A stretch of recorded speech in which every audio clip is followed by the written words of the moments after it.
السلام علیکم ورحمۃ اللہ تعالی وبرکاتہ۔ الحمد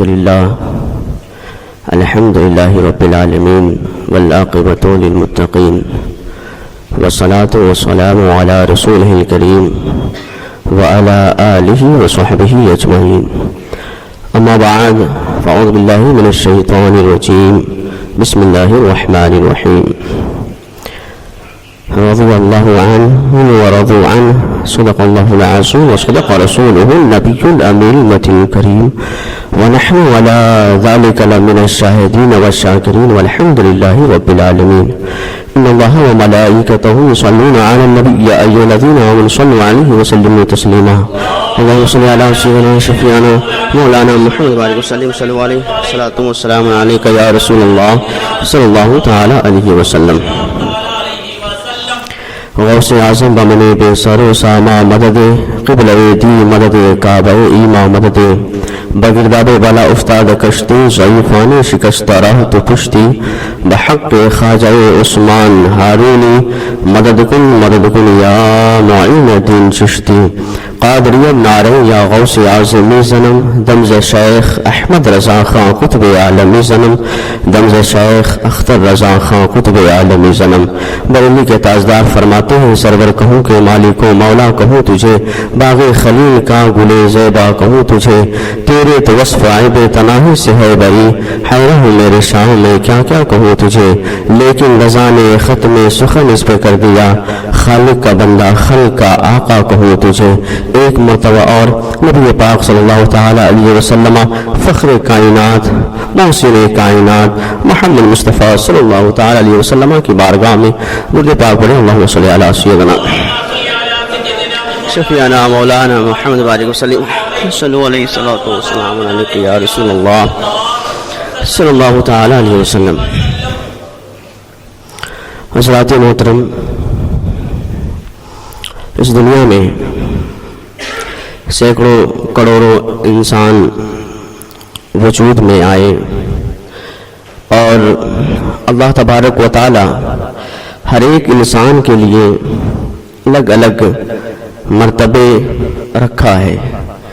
کوئی مرتبے میں ہے تو کوئی اندرونی معاملہ اس کے ایسے ہیں جس کی وجہ سے یا تو وہ ظاہر ہو یا باہر ہو، اس کی وجہ سے اللہ رب العزت نے جنت اور جہنم دونوں پیدا فرمائے۔ دنیا میں انسان آیا ہے، اس کے کرتوتوں کے بنا پر چاہے وہ کلمہ پڑھ کے مسلمان ہو جائے اس کو اختیار ہے، چاہے وہ کلمہ نہ پڑھے غیر ہی رہے، یا کوئی کلمہ پڑھ لے اور اس کے باوجود میں کچھ ضروریات دین کا انکار کر دے، پھر یا تو پھر اللہ رب العزت کی جس کی شان اس نے رکھا ہے اس میں گستاخیاں کر لے، نہ جانے مرنے کے بعد جہنم میں جائے گا جنت میں جائے گا۔ یہ اللہ تبارک و تعالیٰ کے اوپر ہے، وہ چاہے جسے جنت میں بھیجنا چاہے جنت میں بھیج دے، اور جسے جہنم میں بھیجنا چاہے جہنم میں بھیج دے۔ تو پوری کائنات میں بہت سارے انسان اللہ رب العزت نے اس دنیا میں تخلیق فرمائی، الگ الگ مراتب ہیں۔ اب نبی پاک صلی اللہ تعالی علیہ وسلم نبی بن کر آئے، رسول بن کر آئے، اور نبی اور رسول بھی تو تمام نبیوں میں تمام رسولوں میں اللہ رب العزت نے معزز بنایا، اعلیٰ مرتبہ والا بنایا۔ اللہ رب العزت نے لوگوں کی ہدایت کے لیے نبیوں کو جو پیدا فرمایا، کم و بیش مورخین کی کتابوں میں 1,00,000 یا 2,24,000 آتے ہیں۔ اسی طرح اگر صحابہ اکرام کو دیکھ لیا جائے، صحابہ اکرام کی گنتی کو مورخین نے بھی ایسے ہی لکھا ہے کہ جس طرح اللہ رب العزت نے لوگوں کی ہدایت کے لیے نبیوں کو کم و بیش 1,24,000 پیغمبر اسلام نبی کرام کو دنیا میں مبعوث فرمایا، اسی طرح یہی تعداد اللہ رب العزت نے صحابہ کرام کا رکھا ہے۔ تو سب سے پہلی بات یہ ہے کہ صحابہ کی جو نسبت ہے تعداد کی گنتی کی، اللہ رب العزت نے انبیاء اکرام کی نسبت سے رکھ دیا ہے۔ تو یہ ایک اور کمال کی بات ہے، اور اللہ رب العزت نے ان کی گواہی اس اعتبار سے ہم اور آپ عمل کرتے ہیں، پتہ نہیں ہمارے عمل سے اللہ راضی ہے یا نہیں۔ ہم جو بھی عبادت و ریاضت کرتے ہیں، جو بھی کام کرتے ہیں، پتہ نہیں اللہ رب العزت اس کام سے راضی ہے یا نہیں راضی ہے، لیکن صحابہ اکرام کی وہ جماعت ہے کہ اللہ تبارک و تعالیٰ قرآن میں فرما دیا رضی اللہ عنہم ورضوا عنہ کہ وہ ہم سے راضی اور میں ان سے راضی ہوں۔ تو یہ بھی ایک کمال کی بات ہے صحابہ کرام کی کہ اللہ تبارک و تعالیٰ ان سے راضی ہے۔ اور اللہ رب العزت کب راضی ہوتا ہے؟ جب اس کے اعمال اللہ کو پسند آ جائے گا۔ جب اعمال اللہ کو پسند آئے گا تو اللہ رب العزت راضی ہو جائے گا۔ لیکن یہ بھی کہا گیا قرآن کا رضوا عنہ، رضی اللہ عنہ ورضوا عنہ، یعنی کہ میں ان سے راضی ہوں اور وہ مجھ سے راضی ہے۔ یعنی میں کہوں نماز پڑھو تو نماز پڑھتے، میں کہوں روزہ رکھو تو روزہ رکھتے، میں کہوں تقویٰ کرو تو تقویٰ کرتے، میں کہوں زکات دو تو زکات دیتے، میں کہوں اخلاق سے پیش آؤ تو اخلاق سے پیش آتے، ضروریات دین پر عمل کرو ضروریات دین پر عمل کرتے۔ یعنی جو میں نے کہا صحابہ نے کیا، تو مطلب یہ ہے کہ میں تو راضی ہوں ان سے اور وہ بھی مجھ سے راضی ہے۔ تو بڑا کمال ہے صحابہ اکرام کا۔ انہیں صحابیوں میں سے ایک صحابی ایسے بھی جن کو مورخین نے، سیرت نگاروں نے، مفسرین نے، محدثین نے خال المومنین کہا ہے۔ خال المومنین یعنی مومنوں کے ماموں جان، مومنوں کے ماموں جان۔ اور یہ کیسی نسبت اللہ نے ہمیں عطا فرمائی، مومنوں کے ماموں جان ہیں۔ وہ کوئی اور نہیں، صحابی رسول کاتب وحی حضرت امیر معاویہ رضی اللہ تعالیٰ عنہ، ان کی ذات ہے اور کمال کی ذات ہے۔ میرے آقا کریم صلی اللہ تعالیٰ علیہ وسلم کے 5ویں پشت میں آپ کی نسبت مل جایا کرتی ہے، 5ویں پشت میں۔ اور اگر یہ دیکھا جائے کہ ایمان کب لائے تو نبی پاک صلی اللہ تعالیٰ علیہ وسلم جب صلح حدیبیہ میں صلح ہو رہی تھی، اس وقت حضرت امیر معاویہ رضی اللہ تعالیٰ حضور صلی اللہ تعالیٰ علیہ وسلم کی بارگاہ میں چھپکے سے آئے، چھپکے۔ اس وقت لوگوں کو معلوم تھا کہ حضرت ابو سفیان جو ایمان نہ لائے تھے اور مسلمانوں کے کتنے بڑے دشمن تھے اس وقت، اور انہی کے بیٹے حضرت امیر معاویہ ہیں، اور ظاہر سی بات ہے کہ نبی پاک صلی اللہ علیہ وسلم کی بارگاہ میں حاضر ہوئے، اور حاضر ہونے کے بعد کہا یا رسول اللہ میں سب کے سامنے تو نہیں لیکن تنہا تنہا میں کلمہ پڑھنا چاہتا ہوں، مجھے مسلمان بنا دیجیے۔ چھپکے سے آئے تھے، ظاہر ہی نہیں کیا، چپکے سے آئے، کلمہ پڑھ لیا، اور پڑھنے کے بعد ایمانی جذبہ اتنا بلند ہوا کہ نبی پاک صلی اللہ تعالی علیہ وسلم کو عرض کرنے لگے حضرت امیر معاویہ یا رسول اللہ اگر آپ اجازت دے تو مکہ کے گلیوں میں اپنے ایمان کو پرچار کر دوں۔ تو میرے مصطفیٰ نے کہا برداشت کرو، رکو ابھی، چھپائے رہو۔ 6 ہجری میں آپ نے ایمان لائے، 6 ہجری میں صلح حدیبیہ کے موقع پر، اور 2 سال تک اپنے ایمان کو چھپائے رکھا، 2 سال تک۔ اور جب فتح مکہ کا وقت آیا 8 ہجری میں، تو اس وقت لوگوں سے کہا لوگوں تو آج نبی کے اخلاق پر قربان ہو کر ایمان لاتے ہو، میں تو 2 سال پہلے صلح حدیبیہ کے موقع پر ایمان لے کر آ گیا۔ اور اسی وقت آپ کے والدہ اور حضرت ابو سفیان، آپ کی والدہ حضرت ہند رضی اللہ تعالیٰ عنہ دونوں ایمان لے کر آئے۔ تو کمال کے حضرت امیر معاویہ رضی اللہ تعالیٰ عنہ لوگ دیکھنے لگے تو کہتے تھے تم ہمارے سامنے مسلمان ہو کر بیٹھے تھے اور ہم جانتے تھے تم کافر ہو، تو ہمارے ساتھ چلتے پھرتے تھے، ہم تو سمجھتے تھے تم کافر ہو، لیکن حال یہ تھا کہ تم مسلمان ہو گئے تھے۔ کہا ہاں اگر میرے مصطفیٰ اجازت دیتے تو تمہارے سامنے ایمان کو ظاہر بھی کرتا، اور تو اگر ایمان نہ لاتا تو تیرے گردنوں کو بھی بموڑ دیتا۔ حضرت امیر معاویہ رضی اللہ تعالیٰ حضرت امیر معاویہ رضی اللہ تعالیٰ سے میرے مصطفیٰ اس قدر محبت فرماتے، اس قدر محبت فرماتے، خود حضرت ام حبیبہ رضی اللہ تعالیٰ عنہ جو حضرت امیر معاویہ رضی اللہ تعالیٰ عنہ کی بہن ہے، نبی پاک صلی اللہ تعالیٰ علیہ وسلم کی زوجہ مطہرہ ہے، اور ہم سب کی ماں ہے۔ حضرت ام حبیبہ رضی اللہ تعالیٰ عنہ کے گھر حضرت امیر معاویہ رضی اللہ تعالیٰ عنہ آرام فرما رہے تھے، نبی پاک صلی اللہ تعالیٰ علیہ وسلم تشریف لائے، اور آپ نے دیکھا کہ کوئی سو رہا ہے، چہرہ ظاہر نہیں ہو رہا تھا. نبی پاک صلی اللہ تعالی علیہ وسلم نے پوچھا کہ ام حبیبہ یہ کون سو رہے ہیں؟ اتنا کہنا تھا. حضرت ام حبیبہ رضی اللہ تعالی عنہا کہتی ہے یا رسول اللہ صلی اللہ تعالی علیہ وسلم یہ میرے بھائی حضرت امیر معاویہ ہے. اتنا کہنا تھا. نبی پاک صلی اللہ تعالی علیہ وسلم ارشاد فرماتے ہیں اے ام حبیبہ یہ بتاؤ کہ کیا تم اس سے محبت کرتی ہو؟ حضرت ام حبیبہ کہتے ہیں یا رسول اللہ میرا بھائی ہے، میں بہت محبت کرتی ہوں. نبی پاک صلی اللہ تعالی علیہ وسلم نے جیسے اس بات کو سنا تو حضور فرماتے ہیں اے ام حبیبہ تیری کیا تخصیص ہے؟ تم محبت تو کرتی ہو، میں بھی محبت کرتا ہوں، میں بھی محبت کرتا ہوں. اور پھر میرے مصطفیٰ نے فرمایا کہ اے ام حبیبہ تجھے معلوم ہے کہ امیر معاویہ سے حضرت جبریل اور حضرت میکائیل بھی محبت کرتے ہیں، اور میں اس شخص سے بھی محبت کرتا ہوں جو حضرت امیر معاویہ سے محبت کرتا ہے. اور پھر میرے نبی پاک صلی اللہ تعالی علیہ وسلم نے یہ بھی فرمایا ام حبیبہ حضرت جبریل، حضرت میکائیل، حضرت امیر معاویہ سے محبت کرتے ہیں، اور ساتھ ساتھ حضرت جبریل اور حضرت میکائیل سے زیادہ اللہ رب العزت امیر معاویہ سے محبت کرتے ہیں. تو حضرت امیر معاویہ کا مقام کیا؟ نبی پاک صلی اللہ تعالی علیہ وسلم جس سے محبت کرے، نبی پاک صلی اللہ تعالی علیہ وسلم جس سے عشق کرے، پیار کرے، محبت کرے. نبی پاک صلی اللہ تعالی علیہ وسلم صحابہ کے مجمع میں تھے اور آپ نے ایک ہی بار ارشاد فرمایا، ایک بار کی ہی اے میرے صحابیوں سنو، کیا تم کسی جنتی چہرے کو دیکھنا چاہتے ہو؟ صحابہ نے کہا یا رسول اللہ ہمارے آنکھیں بے قرار، ہم دیکھنا چاہتے ہیں. نبی پاک صلی اللہ تعالی علیہ وسلم ارشاد فرماتے ہیں پھر دیکھو اب جو آئے گا وہ جنتی ہے، اب جو آئے گا وہ جنتی ہے. صحابہ کرام کی آنکھیں تو ترس رہی تھی.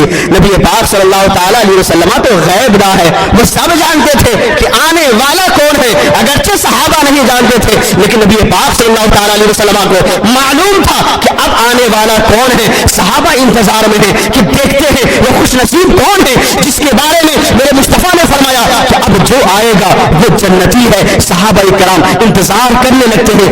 اتنے میں دیکھتے کیا ہے کہ حضرت امیر معاویہ تشریف لے آئے. حضرت امیر معاویہ تشریف لائے. صحابہ کرام نے دیکھا اور اپنے دل میں یہ بات رکھ لی ہاں اگر جنتی کوئی ہے جس کا چہرہ میرے مصطفیٰ نے دیکھنے کی اجازت فرمائی وہ حضرت امیر معاویہ ہے. دوسرے روز بھی صحابہ کرام بیٹھے ہیں. پھر نبی پاک صلی اللہ تعالی علیہ وسلم ارشاد فرماتے ہیں اے میرے صحابیوں کیا کسی جنتی چہرہ دیکھنا چاہتا ہے؟ صحابہ نے کہا یا رسول اللہ ہم دیکھنا چاہتے ہیں. صحابہ موجود ہیں، وہ سوچنے لگے اب کوئی اور آئے گا. لیکن دوسری مرتبہ بھی نبی پاک صلی اللہ تعالی علیہ وسلم نے جیسے فرمایا کہ دیکھو اب آنے والا جو آئے گا وہ جنتی ہے. جیسے ہی صحابہ انتظار میں تھے کہ اب آنے والا کوئی اور نہیں. جس طرح کل حضرت امیر معاویہ آئے تھے آج بھی حضرت امیر معاویہ آ رہے ہیں. صحابہ دیکھنے لگے کہ کل بھی جس کے لیے بشارت جنت ہونے کی دی گئی ہے وہ حضرت امیر معاویہ تھے اور آج بھی جس کے لیے بشارت دی جا رہی ہے وہ بھی حضرت امیر معاویہ رضی اللہ تعالیٰ ہے. تیسرے روز پھر صحابہ کرام کے جرم میں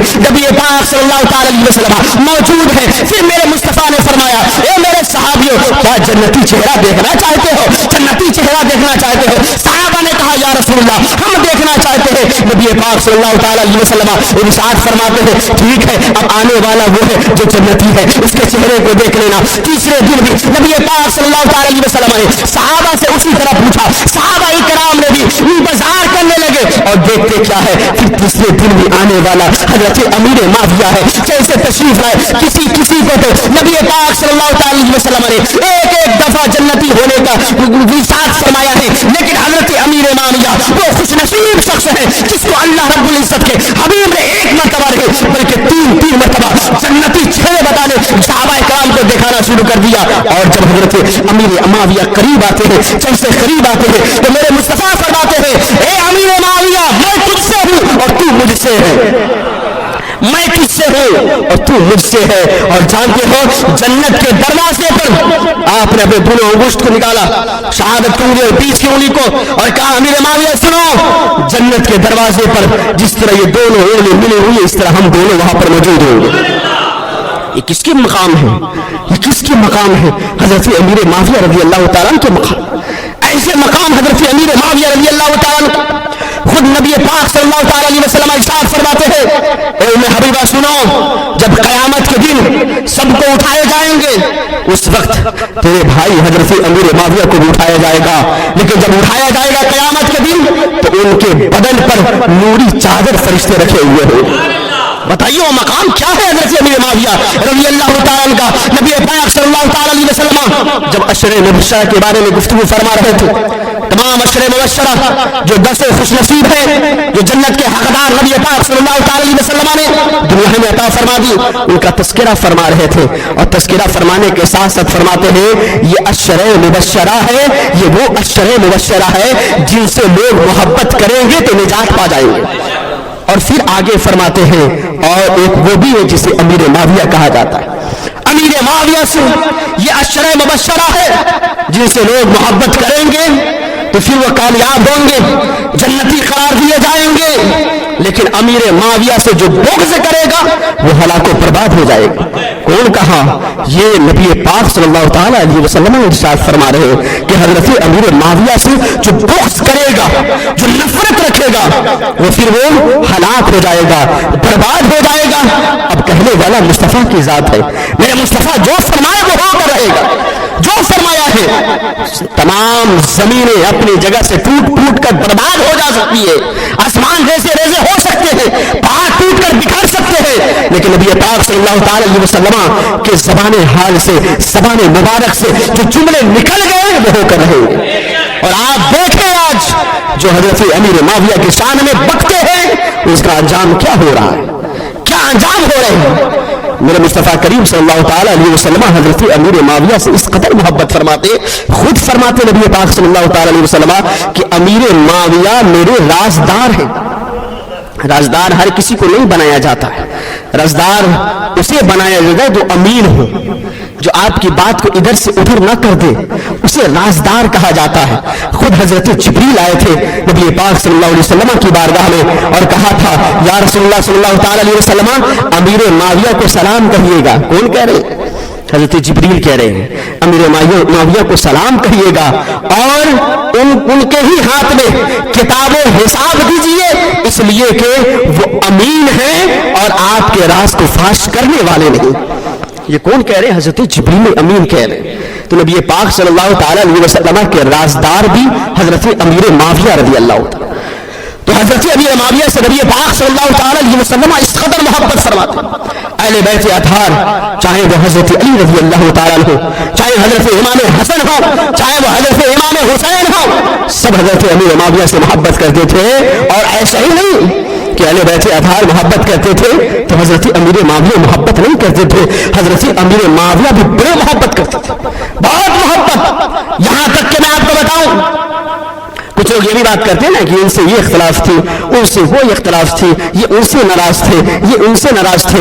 نہیں، آپ کو کب سمجھ میں آئے گا؟ جب آپ کتاب پڑھیں گے تب سمجھ میں آئے گا۔ ہوائی باتوں سے بات سمجھ میں نہیں آتی ہے۔ حضرت امیر معاویہ رضی اللہ تعالیٰ کے بارگاہ میں حضرت امام عقیل رضی اللہ تعالیٰ گئے تھے۔ کون ہے؟ حضرت علی کے بھائی حضرت عقیل رضی اللہ تعالیٰ، ان کو پیسے کی ضرورت پڑی، کچھ درہم و دینار کی ضرورت پڑی۔ حضرت علی رضی اللہ تعالیٰ کی بارگاہ میں حاضر ہوئے اور کہنے لگے بھائی جان اگر آپ کے پاس کچھ رقم ہے تو مجھے دے دیجئے۔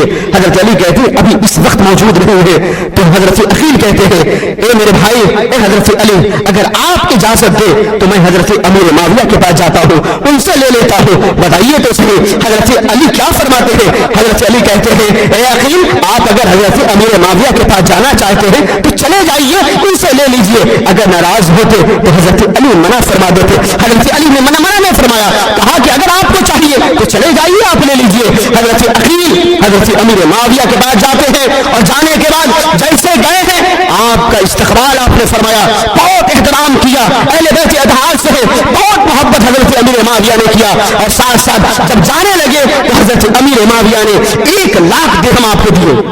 1,00,000 درہم، اس کا اندازہ آپ کو لگایا جا سکتا ہے کہ کتنے آج کے وقت میں کتنے پیسے ہوں گے۔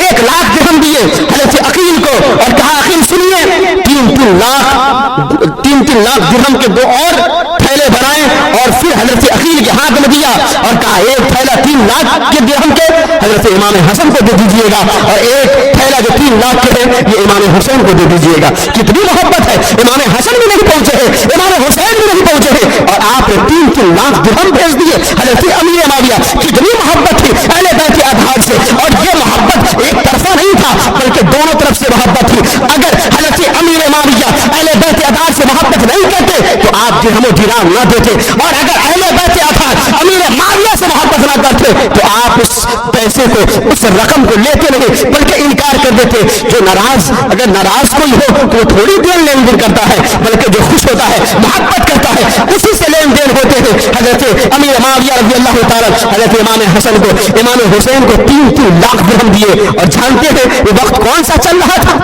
وہ وقت وہ چل رہا تھا جس وقت میں لوگ دونوں کے درمیان جھگڑے پیدا کر رہے تھے, دونوں کے درمیان اختلاف پیدا کر رہے تھے. وہ وقت صفین کا تھا, جنگ صفین کا. اب یہ کہیں گے آپ کہ جنگ صفین ہے کیا, یہ کیوں واقع ہو گئی؟ تو میں آپ کو بتا دوں کہ جب حضرت عثمان غنی رضی اللہ تعالی کو دردناک طرح سے قتل فرما دیا گیا, آپ شہید ہو گئے. آپ کے شہادت کے بعد حضرت مولا علی شیر خدا رضی اللہ تعالی خلافت کے بعد دور کو سنبھالا. جب خلافت کے بعد دور کو سنبھالا تو حضرت امیر معاویہ جو شام کے گورنر ہیں, لوگوں نے ان کے بعد جا کر کہنا شروع کر دیا کہ خلافت کے حقدار تو آپ ہیں, خلافت کے حقدار آپ ہیں. لیکن حضرت امیر معاویہ نے بالکل ان کی باتیں نہ سنی, کہا کہ خلافت کا حقدار میں نہیں ہوں, جس کے پاس خلافت گئی ہے وہی سچا حقدار ہے, اور وہ حضرت علی رضی اللہ تعالیٰ ہے.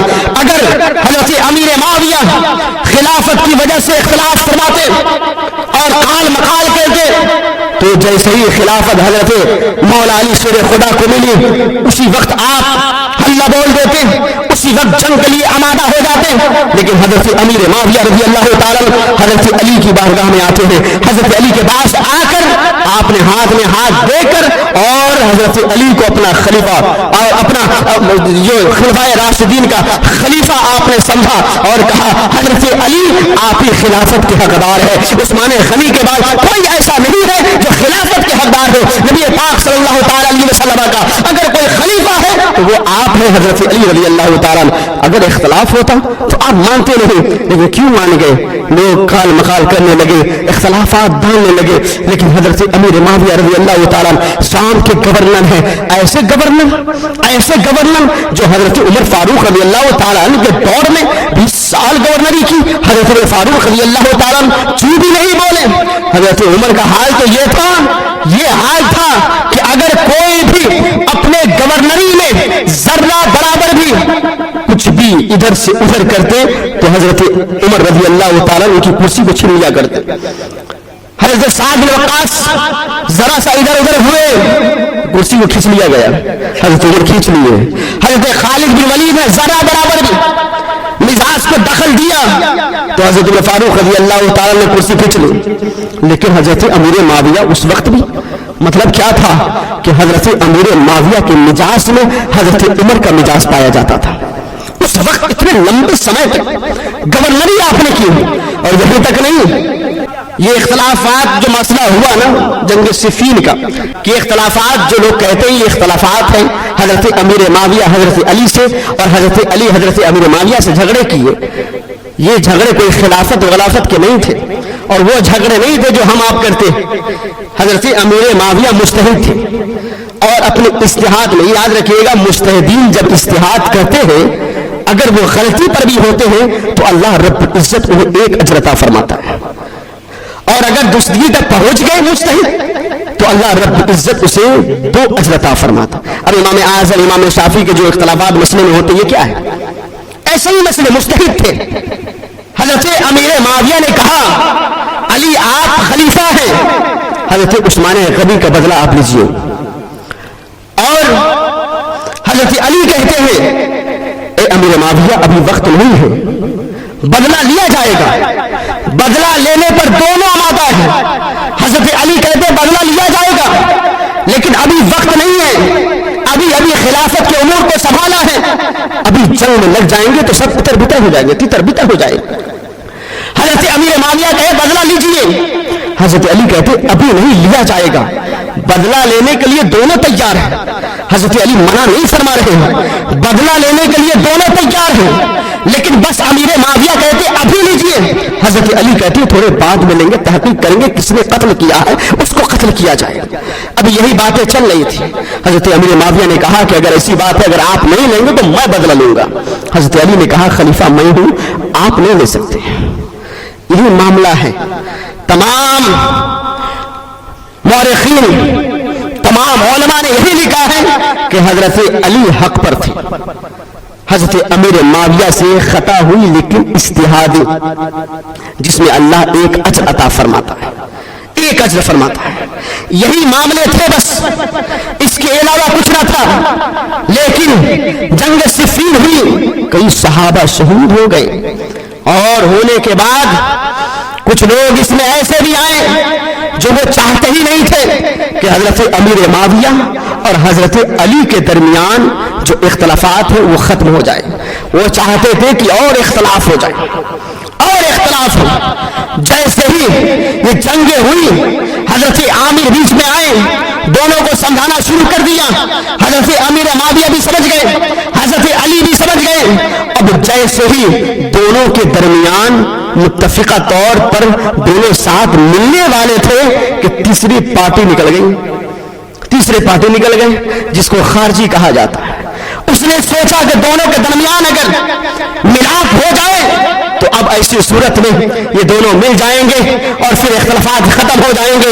تو اس نے کیا کیا، ساتھ میں لوگ مشورے کیے، جو ان کی پارٹی تھی نا وہ مشورے کیے، نہ تو حضرت امیر معاویہ کی طرف تھا نہ حضرت علی کی طرف تھا، یہ تیسرے لوگ تھے، اور یہ سوچے ان دونوں میں صلح ہو جائے گی، اس لیے اب کرنا کیا ہے، ایک ہی بار میں ادھر حضرت امیر معاویہ کو قتل کر دیا جائے، ادھر حضرت علی کو قتل کر دیا جائے۔ اللہ اکبر۔ جیسے ہی ادھر حضرت علی بھی کل صبح صبح آپ اور حضرت امیر معاویہ دونوں کل صبح صبح صلح کرنے والے تھے، اور صبح صبح صلح کرنے والے تھے، لیکن فجر ہی کے وقت میں جیسے حضرت امیر معاویہ جہاں نماز پڑھنے جاتے ہیں وہاں لوگ گئے، خارجی موجودی جا کر حضرت امیر معاویہ کو قتل کرنا چاہا، لیکن حضرت امیر معاویہ رضی اللہ تعالیٰ کی طبیعت خراب تھی، آپ گھر میں نماز پڑھ رہے تھے، مسجد نہ جا سکے، اس لیے حضرت امیر معاویہ ادھر بچ گئے۔ حضرت علی رضی اللہ تعالیٰ آپ مسجد میں تشریف لے گئے اور آپ کو عبد الرحمن بن ملجم نے قتل کر دیا، جیسے قتل کر دیا۔ اب جو قتل کرنا تھا ادھر حضرت علی رضی اللہ تعالیٰ قتل ہو گئے، اور جو قتل کیا، جو پارٹی قتل کرنے کے لیے آمادہ تھی، جو خارجی اور موجودی تھے،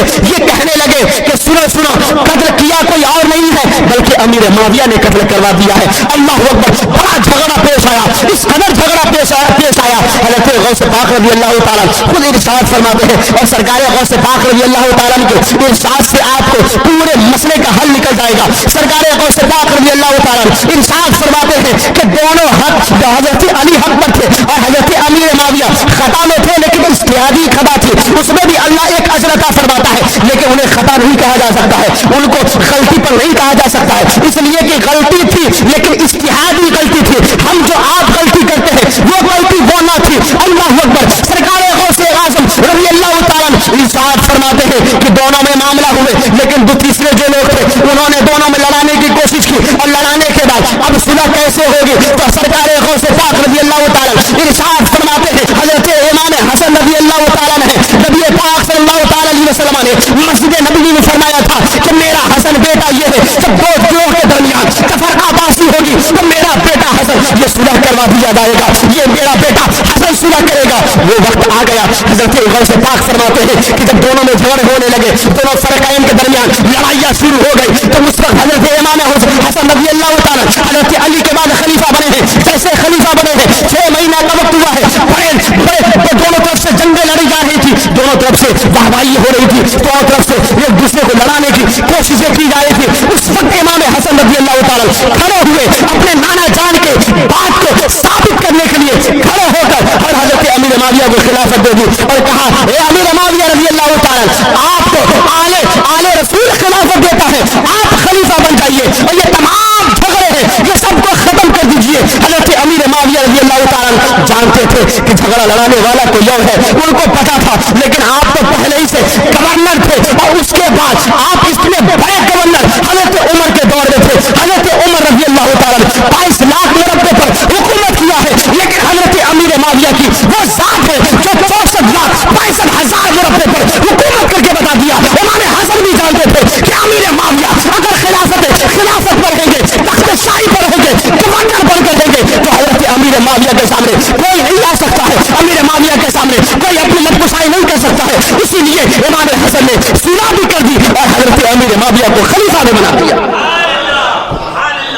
حضرت امیر معاویہ رضی اللہ تعالیٰ اس وقت خلیفہ میں صفین کا وقت تھا، اور یہی پس منظر ہے جنگ صفین کا کہ دوسرے لوگ آ کر صلح نہیں کرنے دیا اور دونوں نے اختلافات کو برپا کرنے کی کوشش کی، لیکن انہیں نہیں معلوم تھا کہ میرے مصطفیٰ تو وہ بھی دیکھ رہے تھے، جو ابھی ہوا نہیں ہے اسے بھی میرے مصطفیٰ دیکھ رہے تھے۔ اسی لیے امام حسن کو کہا تھا میرے بیٹے امام حسن سنو، ایک وقت آئے گا جب فریقین آپس میں جھگڑنے لڑنے کے لیے تیار ہوں گے تو تم اس وقت صلح کر لے گا۔ تو امام حسن نے صلح کر دی اور بتا دیا، میرے مصطفیٰ نے جو پہلے بتا دیا وہ آج ہو رہا ہے، وہ آج ہو رہا ہے۔ حضرت امیر معاویہ رضی اللہ تعالیٰ کا مقام اور حضرت علی رضی اللہ تعالیٰ کا مقام الگ ہے۔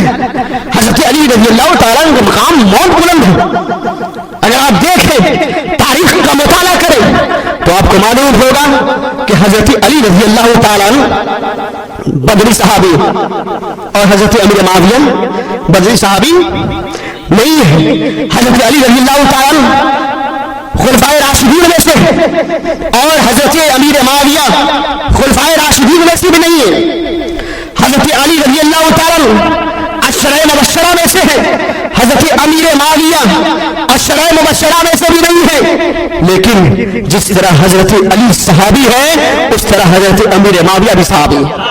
اگر صحابیت کا درجہ دیکھا جائے تو جو درجہ صحابیت میں حضرت ابوبکر صدیق کا ہے وہی درجہ حضرت امیر معاویہ کا ہے۔ اگر صحابیت میں درجہ دیکھا جائے تو جو درجہ عمر فاروق کا ہے وہی درجہ حضرت امیر معاویہ کا ہے۔ اگر صحابیت میں درجہ دیکھا جائے تو جو درجہ حضرت عثمان غنی کا ہے وہی درجہ حضرت امیر معاویہ کا ہے۔ اگر صحابیت میں درجہ دیکھا جائے تو جو درجہ حضرت علی کا ہے وہی درجہ حضرت امیر معاویہ کا ہے۔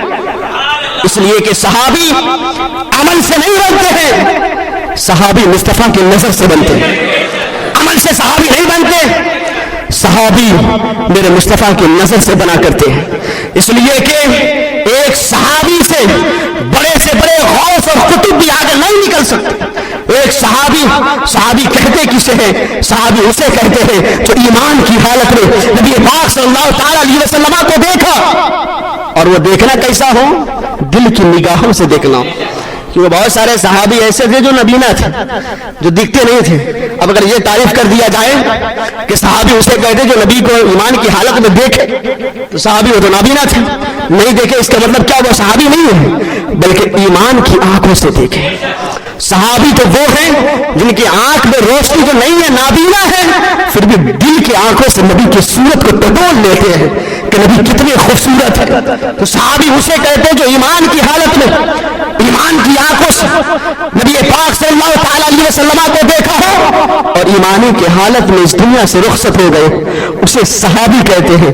اور صحابی عمل سے نہیں بنتے، صحابی میرے مصطفیٰ کی نظر سے بنا کرتے ہیں۔ اسی لیے صحابی وہ ہوتا ہے ایک دن اگر کسی ایسے شخص جو نبی پاک کی بارگاہ میں حاضر ہوا ہو، نبی کو دیکھا ہو، ایمان لے آئے ہو، ایک وقت کی نماز نہیں پڑھا ہو، روزہ نہیں رکھا ہو، زکات نہیں ادا کیے ہو، کوئی اعمال صالحہ نہیں کیا ہو اور اسی وقت انتقال ہو گئے تو ان کا مرتبہ بڑے سے بڑے غوث اور قطب بھی نہیں پہنچ سکتے۔ صحابی کا وہ مقام اور مرتبہ ہوتا ہے۔ تو حضرت علی اور حضرت امیر معاویہ کا مقام ایسا مقام ہے، یہ سرکار اعلیٰ حضرت نے ہمیں بتایا ہے کہ حضرت علی کا مقام بہت بلند ہے اور حضرت امیر معاویہ کا بھی بلند ہے، لیکن حضرت علی کا مقام زیادہ ہے۔ کس اعتبار سے؟ جیسا میں نے کہا، اور صحابیت میں دونوں کا مقام ایک ہے، یہ بھی صحابی وہ بھی صحابی۔ حضرت اعلیٰ حضرت امام احمد رضا کی ایک بات نقل کر دوں، سرکار اعلیٰ حضرت فرماتے ہیں کہ حضرت امیر معاویہ کا مقام جس طرح زمین ہے نا تو حضرت علی کا مقام آسمان ہے، اور فرماتے ہیں کہ لوگوں کا، عام مسلمین کا، عام الناس کے جو مقام زمین ہے تو حضرت امیر معاویہ کا مقام آسمان ہے۔ کتنا اچھا بتایا سرکار اعلیٰ حضرت امام احمد رضا خان فاضل بریلوی نے۔ اور پھر حضرت عمر بن عبدالعزیز جو پہلے مجدد ہیں انہوں نے کہا تھا جب ان سے پوچھا کہ یہ تو بتائیے کہ آپ کا مقام زیادہ ہے یا حضرت امیر معاویہ کا مقام زیادہ ہے؟ تو اس وقت آپ نے فرمایا تھا کہ حضرت امیر معاویہ جب نبی پاک صلی اللہ تعالی علیہ وسلم کے ساتھ کہیں جنگ میں جا رہے ہوں تو ان کے گھوڑے کے نال سے اگر غبار نکلا ہو وہ عمر بن عبد العزیز سے بہتر ہے، غبار بہتر ہے۔ بتائیے تو صحیح، صحابہ کرام کے شان میں جو بھونکتے ہیں، جو صحابہ کرام کے شان میں گستاخیاں کرتے ہیں۔ حضرت ابو اسحاق فرماتے ہیں کہ میں ایک شخص کے غسل کے لیے گیا تو دیکھا کیا کہ اس کے گردن میں سانپ لپٹا ہوا ہے، اور میں نے جب پتہ کیا تو معلوم ہوا یہ صحابہ کا گستاخ ہے۔ تو بتائیے صحابہ کا گستاخ تو وہ ہے جو انجام کو یہی سب لوگ جان جاتے ہیں کہ اس کا انجام مرنے کے بعد کیا ہوگا۔ اور پھر اگر دیکھیں حضرت امیر معاویہ کے بارے میں، جو حضرت امیر معاویہ پر لعن طعن کرتے ہیں، حضرت شہاب الدین خفاجی رحمۃ اللہ تعالی علیہ خود فرماتے ہیں جو حضرت امیر معاویہ پر لعن طعن کرتے ہیں تو وہ جہنمی کتوں میں سے کتا ہے۔ بتائیے جو حضرت امیر معاویہ کے شان میں گستاخی کرے گا وہ کتوں میں سے ایک کتا ہوگا۔ تو صحابہ کی شان میں گستاخی کرنے والا یہ بھی اپنے انجام کو پہنچتا ہے، اور وہی صحابیوں میں سے ایک صحابی کاتب وہی خال المومنین حضرت امیر معاویہ ہے، اگر ان کے شان میں بھی گستاخی کیا جائے تو حضرت شہاب الدین خفاجی تو یہاں تک فرما دیے کہ یہ جہنمی کتوں میں سے کتا ہے۔ تو صحابہ کرام سے محبت، اس قدر محبت ہونی چاہیے جو مسلک اعلیٰ حضرت نے سکھایا ہے۔ ایسی محبت ہونی چاہیے اس لیے کہ جو اہل بیت اطہار سے محبت کرتا ہے اور صحابہ سے محبت نہیں رکھتا، نفرت رکھتا ہے، گستاخی کرتا ہے، اسی کو خارجی کہا جاتا ہے۔ اور جو اہل بیت اطہار سے محبت کرتا ہے اور صحابہ کی شان میں گستاخی کرتا ہے اسے رافضی کہا جاتا ہے۔ اور اہل بیت اطہار صحابہ کرام دونوں کی محبت کو اپنے دل میں جو بساتا ہے اسے سنی اور مسلک اعلیٰ حضرت والا کہا جاتا ہے۔ یہ امام احمد رضا خان فاضل بریلوی نے ہمیں سکھا دیا کہ اپنے دل میں اہل بیت اطہار کی بھی محبت رکھو اور ساتھ ساتھ صحابہ کرام کی بھی محبت رکھو، یہی مسلک اعلیٰ حضرت۔ بتائیے مسلک اعلیٰ حضرت جیسا مسلک کہاں ملے گا؟ یہ وہی بتایا ہے نا جو صحابہ نے بتایا، ہمیں تابعین نے بتایا، ہمیں تبع تابعین نے بتایا، بزرگان دین نے جو بتایا وہی امام احمد رضا خان فاضل بریلوی ہمیشہ بتاتے رہے، اور پھر اس دنیا سے چلے گئے، اور چلے جانے کے ساتھ ساتھ ہم کو یہ بتا دیے کہ اسی مسلک پر اگر تم رہو گے تو پھر تم کامیاب رہو گے، اس مسلک سے تم اگر ہٹ گئے تو تم یہاں دنیا میں بھی ناکام رہو گے اور آخرت میں بھی ناکام رہو گے۔ اس لیے کہ تمام صحابہ اور تمام اہل بیت اطہار کی محبت ہمارے لیے دنیا میں بھی کامیابی لا سکتی ہے، اور مرنے کے بعد نہ جانے کس کے سائے میں ہمارا اٹھنا ہو جائے گا۔ اور جب صحابہ کرام اور اہل بیت اطہار کے سائے میں ہمارا اٹھنا ہو جائے گا تو یقیناً جنت کے حقدار بھی ہم ہی ہوتے رہیں گے۔ اس طرح نہیں کہ ہم کہیں ہم سنی ہیں اور اس کے باوجود بھی سنیت کو بدنام کرنے کی کوشش کرتے رہے۔ نہیں، بہت سارے ایسے کہتے ہیں ہم اہل سنت والجماعت سے، اہل سنت والجماعت سے، یہ دیوبندی وہابی بھی کہتے ہیں ہم اہل سنت والجماعت سے، یہ غیر مقلد وغیرہ یہ سب ہم اہل سنت والجماعت سے۔ کچھ تو غیر مقلد ہیں جو کہتے ہیں ہم امام اعظم کو نہیں مانتے، ہم حنفی نہیں ہیں لیکن سنی ہیں۔ کچھ تو ایسے ہیں دیوبندی وہابی جو کہتے ہیں ہم تو امام اعظم کو نہیں مانتے، دیوبندی کہتا ہے میں امام اعظم کو مانتا ہوں، مقلد ہوں ان کا، لیکن پھر بھی کیا ہے سنیت کے آڑ میں مصطفیٰ کے شان میں گستاخیاں۔ یہ کیسے سنی ہے جو سنیت کے آڑ میں سنت کا جنازہ پڑھا دے؟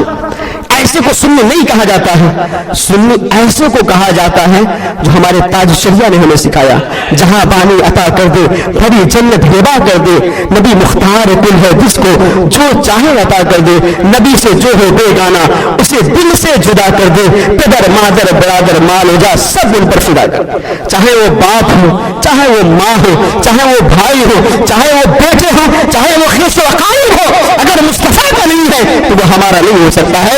اگر جو مصطفیٰ کا ہے چاہے وہ دوسرے ہمارے خون کے رشتے سے نہیں ہے، لیکن اگر وہ مصطفیٰ کا وفادار ہے تو سب سے بڑا ہمارے کلیجے کے لگنے کے لائق رہے گا۔ لیکن اگر جو اپنا بھائی ہو اور اپنا خیش و عقائد ہو، اپنے رشتے دار ہو اور مصطفیٰ کی شان میں گستاخی کرنے والوں کا اگر ساتھ بھی دیتا ہو تو اس کے ساتھ ہمیں رہنے کی ضرورت نہیں ہے، ہمیں اس کے ساتھ رہنے کی ضرورت ہے جو مصطفیٰ والے ہو اور پھر مصطفیٰ کی وفاداری اپنے خون میں رکھتا ہو۔ لیکن آج حال یہ ہے اپنے آپ کو سنی کہتے ہیں، اس کے باوجود بھی دوسرے لوگوں سے اٹھنا دوسرے لوگوں سے ساتھ بھی دیا. ارے بات اصل یہ ہے جو مصطفیٰ کا نہیں ہوگا وہ تمہارے بیٹی کا کیا ہوگا, جو مصطفیٰ کا نہیں ہوگا تمہارے بہن کا کیا ہوگا, جو مصطفیٰ کا نہیں ہوگا وہ تمہارے اپنے لوگوں کا کیا ہوگا. ارے مصطفیٰ کا جو ہوتا ہے وہ کسی کا ہو جاتا ہے, اور جو مصطفیٰ کے ساتھ گداری کر دیتا ہے وہ کل ہوگا تیرے ساتھ بھی گداری کرے گا. پھر اس وقت پتا چلے گا. یاد رکھو آج وقت ہے بس بیٹی اعلیٰ حضرت سے, ایسے لوگوں جو اعلیٰ حضرت نے ہمیں سکھا دیا کس سے ملنا ہے, کس سے جلنا ہے, کس کے ساتھ اٹھنا ہے, کس کے بعد بیٹھنا ہے, کس کے ساتھ کھانا ہے, کس کے ساتھ پینا ہے. اگر یہ حال رکھے گا تو یقیناً یہاں بھی کامیابی ہوگی اور وہاں بھی کامیاب رہیں گے. حضور حافظ بن ملت نے ہمیں یہ بتا دیا ایک دسترخوان پر بیٹھے ہیں اور بھی لوگ بیٹھے ہیں جیسے آپ بیٹھے ہیں کھانا کھانے کے لیے, جیسے آپ بیٹھے ہیں ایک جملہ اس سے سنا, جیسے سنا جملہ کہا یہ کون بدبخت معلوم ہوتا ہے, آپ دسترخوان سے خود اٹھ گئے اور چلے گئے. لوگ منت سماعت کرنے لگے. حضور حافظ بن ملت دسترخوان پر بیٹھ جائیے, حضور حافظ بن ملت دسترخوان پر بیٹھ جائیے. حضور حافظ بن ملت فرماتے ہیں میں ایسے دسترخوان پر بیٹھوں جس دسترخوان پر نبی کی شان میں گستاخی کرنے والا شخص بیٹھا ہے, میں ایسے دسترخوان پر بیٹھوں. بتاؤ تو صحیح اگر عبدالعزیز مر گیا اور اللہ رب العزت نے پوچھ لیا, مصطفیٰ جان رحمت نے پوچھ لیا اے عبدالعزیز کہ جس دسترخوان پر بیٹھ کر کھانا تناول کر رہے تھے, جس دسترخوان پر بیٹھا ہوا شخص میرا گستاخ تھا, تو بتاؤ اپنے پاک سے اپنے آنکھوں کو چار کیسے کروں گا. یہ مجھ سے نہیں ہوگا. پورا عبدالعزیز مر جائے گا لیکن گستاخ رسول کے ساتھ بیٹھ کر دسترخوان پر کھانا نہیں